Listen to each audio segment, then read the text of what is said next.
Pourquoi les scénaristes sont-ils en grève? Hollywood est officiellement en grève.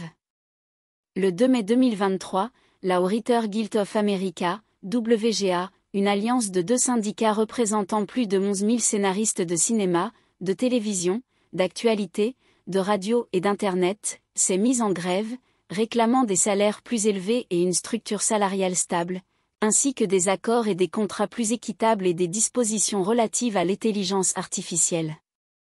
Les scénaristes se sont mis en grève après l'échec de 6 semaines de négociations avec l'Alliance of Motion Picture and Television Producers, AMPT, un organisme qui représente les grands studios hollywoodiens et les sociétés de production comme Discovery Warner, NBC Universal, Paramount, Sony, Netflix, Amazon, Apple et Disney.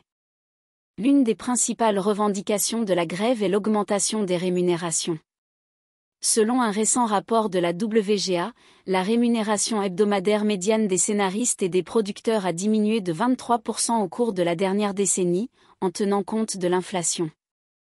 La WGA affirme que la part de l'AMPT dans ses revenus résiduels a considérablement réduit les revenus moyens des scénaristes par rapport à il y a 10 ans.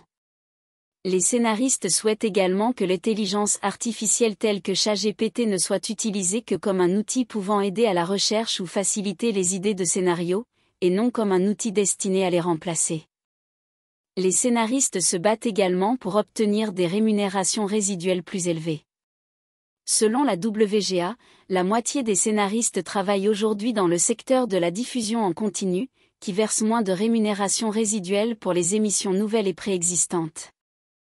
Les droits résiduels sont l'argent que certains scénaristes et acteurs gagnent lorsqu'une œuvre est réutilisée, par exemple lorsqu'un film est diffusé sur une plateforme de streaming, sort en DVD ou est diffusé sur le câble.